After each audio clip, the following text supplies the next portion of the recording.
నమస్తే welcome to బిఐజే news బులెటిన్ల ముందుగా headlines. ఎన్నికల వేళ ఉద్యోగులను ప్రసన్నం చేసుకునేందుకు కేసీఆర్ సర్కార్ తాయిలాలు. ప్రభుత్వ ఉద్యోగులు రిటైర్డ్ ఎంప్లాయీస్ కోసం హెల్త్ కేర్ ట్రస్ట్ ఏర్పాటు. స్కిల్ స్కామ్ కేసులో నెల రోజులకు పైగా జైలులో ఉన్న చంద్రబాబు క్వాష్ పిటిషన్ పై సుప్రీంకోర్టులో నేడు తీర్పు వెలువరించే అవకాశం. తెలంగాణ సహా 5 రాష్ట్రాల ఎన్నికల షెడ్యూల్ను ఇవాళ ప్రకటించనున్న ఈసీ. తెలంగాణలో అధికార బీఆర్ఎస్ కాంగ్రెస్ బీజేపీ మధ్య ముక్కోణపు పోటీ. ఈ నెల 10వ తేదీన తెలంగాణలో పర్యటించనున్న కేంద్ర హోంమంత్రి. ఆదిలాబాద్లో జనగర్జన సభకు అమిత్ షా హాజరు.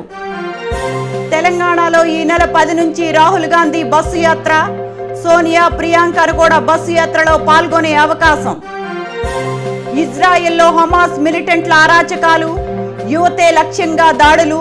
ఇజ్రాయెల్ పై పట్టు కోసం హోరాహోరీగా పోరాడుతున్న హమాస్ ఉగ్రవాదులు. డీటెయిల్స్ చూస్తే అసెంబ్లీ ఎన్నికలు సమీపిస్తున్న తరుణంలో ఉద్యోగులను ప్రసన్నం చేసుకునేందుకు తెలంగాణ సర్కార్ కొత్త స్కీము ప్రకటించింది. ప్రస్తుతం పనిచేస్తున్న ఆరోగ్యశ్రీ ట్రస్ట్ తరహాలో కేవలం ప్రభుత్వ ఉద్యోగులు రిటైర్డ్ ఎంప్లాయీస్ కోసం హెల్త్ కేర్ ట్రస్ట్ను ఏర్పాటు చేయాలని నిర్ణయించింది.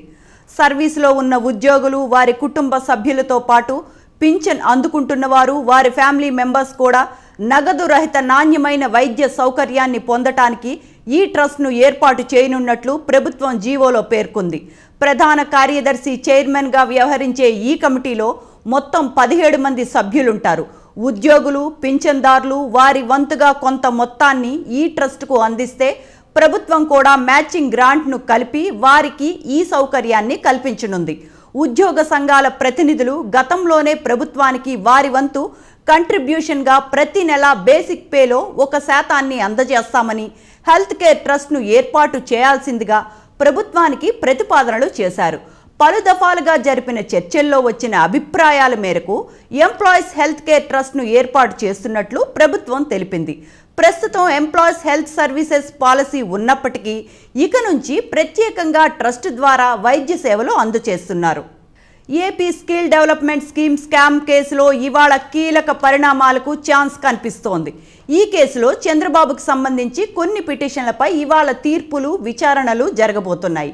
ఈ కేసును కొట్టివేయాలని, తనను విడుదల చేయాలని కోరుతూ చంద్రబాబు సుప్రీంకోర్టులో వేయించిన క్వాష్ పిటిషన్పై ఇవాళ సుప్రీంకోర్టు తీర్పు ఇచ్చే ఛాన్స్ ఉంది. ఇప్పటికే ఏసీబీ కోర్టు, హైకోర్టులో ఈ క్వాష్ పిటిషన్ని అనుకూలంగా తీర్పులు రాలేదు. సుప్రీంకోర్టు ఏం చెబుతున్నది అన్నది చర్చగా మారింది. ఇక ఈ కేసులో బెయిల్ కోరుతూ చంద్రబాబు దాఖలు చేసిన పిటిషన్పై ఇవాళ ఏసీబీ కోర్టు విచారణ జరపనుంది. అయితే సుప్రీంకోర్టు క్వాష్ పిటిషన్పై ఇచ్చే తీర్పును బట్టి ఈ విచారణ జరిపే ఛాన్స్ ఉంటుంది. చంద్రబాబును మళ్లీ కస్టడీకి ఇవ్వాలని కోరుతూ సిఐడి వేసిన పిటిషన్ కూడా ఇవాళ విచారణ జరగనుంది. చంద్రబాబు అరెస్ట్ అయి ఇప్పటికే 30 రోజులైంది. మరి ఈ రోజు చంద్రబాబుకు బెయిల్ వస్తుందా రాదా అనే టెన్షన్లో టీడీపీ శ్రేణులు ఉన్నాయి. తెలంగాణ, మధ్యప్రదేశ్, రాజస్థాన్, ఛత్తీస్గఢ్, మిజోరాం రాష్ట్రాల ఎన్నికల షెడ్యూల్ భారత ఎన్నికల కమిషనర్ నేడు ప్రకటించనుంది. ఈ రోజు మీడియా సమావేశంలో ఎన్నికల కమిషన్ తేదీలను ప్రకటిస్తూ ఎన్నికలు సజావుగా సాగేందుకు తీసుకుంటున్న చర్యలపైన వివరించనుంది. 2018లో పైన పేర్కొన్న 5 రాష్ట్రాల్లోని 4 ఎన్నికలు ఒకే దశలో జరిగాయి. మావోయిస్టుల ప్రాబల్యం ఉన్న ఛత్తీస్గఢ్లో మాత్రం 2 దశల్లో జరిగాయి. షెడ్యూల్ ప్రకటన తర్వాత ఈ 5 రాష్ట్రాల ఎన్నికల వేడి రాజుకోనుంది. మధ్యప్రదేశ్, ఛత్తీస్గఢ్, రాజస్థాన్లో కాంగ్రెస్, బీజేపీ నేరుగా తలపడనున్నాయి. తెలంగాణలో అధికార బీఆర్ఎస్, కాంగ్రెస్, బీజేపీ మధ్య ముక్కోణపు పోటీ జరగనుంది. మధ్యప్రదేశ్లో బీజేపీ, రాజస్థాన్, ఛత్తీస్గఢ్లో కాంగ్రెస్ అధికారంలో ఉంది. లోక్సభ ఎన్నికలకు ముందు జరగనున్న ఈ 5 రాష్ట్రాల ఎన్నికలపై కన్నేసిన బీజేపీ అధికారంలోకి రావడమే పరమావధిగా పావులు కదుపుతోంది. కేంద్ర హోంశాఖ మంత్రి ఈ నెల 10వ తేదీన తెలంగాణలో పర్యటించనున్నారు. ఆదిలాబాద్లో జనగర్జన పేరిట నిర్వహించే భారీ బహిరంగ సభకు ముఖ్య అతిథిగా అమిత్ షా హాజరు కానున్నారు. వాస్తవానికి తెలంగాణ బీజేపీ నేతలు ఎన్నికలకు సమయం తక్కువగా ఉన్న నేపథ్యంలో ఒకే రోజు అమిత్ షా 2 సభలు నిర్వహించాలని ప్లాన్ చేసుకుంది. కానీ అమిత్ షా ఆదిలాబాద్లో ఉదయం నిర్వహించే జనగర్జన సభకు హాజరయ్యేందుకు ఓకే చెప్పారు. సమయాభావం కారణంగా సాయంత్రం హైదరాబాద్ పరిసర ప్రాంతమైన రాజేందర్ నగర్లో నిర్వహించాలనుకున్న సభను రద్దు చేసుకున్నారు. సభకు బదులుగా హైదరాబాద్లో అమిత్ షా మేధావులు ప్రముఖులతో భేటీ అవ్వనున్నారు. కాగా కేంద్ర మంత్రి బీజేపీ రాష్ట్ర అధ్యక్షుడు కిషన్ రెడ్డి హైదరాబాద్లో నిర్వహించనున్న మేధావుల సమావేశంపై సమీక్ష నిర్వహించారు. ఇదిలా ఉండగా కేంద్ర మంత్రి అమిత్ షా ఈ నెల 27వ తేదీన మరోసారి తెలంగాణలో పర్యటిస్తారని విశ్వసనీయ సమాచారం. అప్పుడు కుత్బుల్లాపూర్లో సభ నిర్వహించాలని తెలంగాణ బీజేపీ భావిస్తోంది. మరో 2 నెలల్లో తెలంగాణ అసెంబ్లీ ఎన్నికలు నిర్వహించే అవకాశాలు ఉన్నట్లు తెలుస్తోంది. ఈ నేపథ్యంలో ప్రధాన రాజకీయ పార్టీలు ప్రచారాస్త్రాలను సిద్ధం చేసుకుంటున్నాయి. కాంగ్రెస్ అగ్రనేత రాహుల్ గాంధీ తెలంగాణలో 3 రోజుల పాటు బస్సు యాత్ర చేయనున్నారు. ఈ నెల 19 నుంచి 21 వరకు రాహుల్ రాష్ట్రంలోని పలు నియోజకవర్గాల్లో పర్యటించనున్నట్లు తెలుస్తోంది. ఈ పర్యటన తేదీలు ఖరారు కావాల్సి ఉంది. కాగా రాహుల్ బస్సు యాత్రలో ఇతర కాంగ్రెస్ జాతీయ నేతలు కూడా పాల్గొనే అవకాశం ఉన్నట్లు తెలుస్తోంది.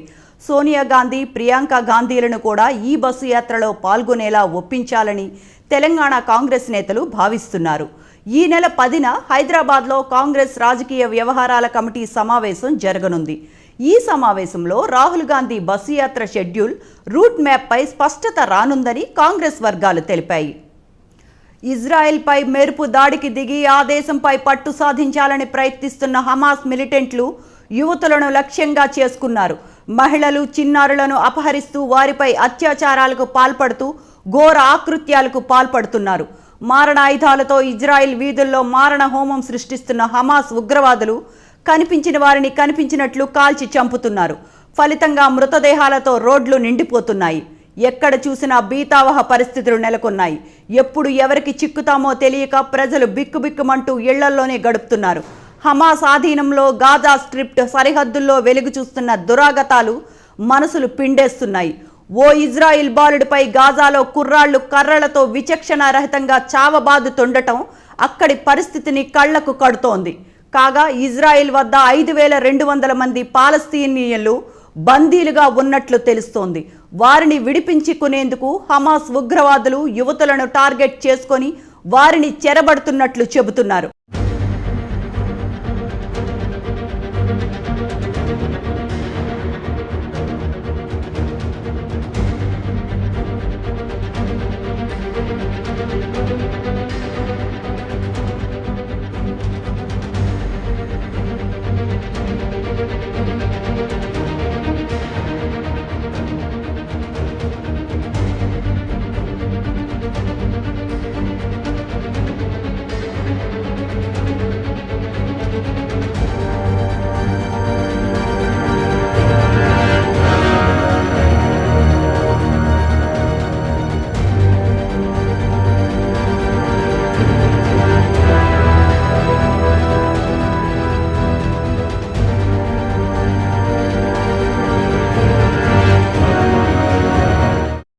ఇవి ఇప్పటి వరకు ఉన్న ఈ bulletin updates. Keep watching BIJ news.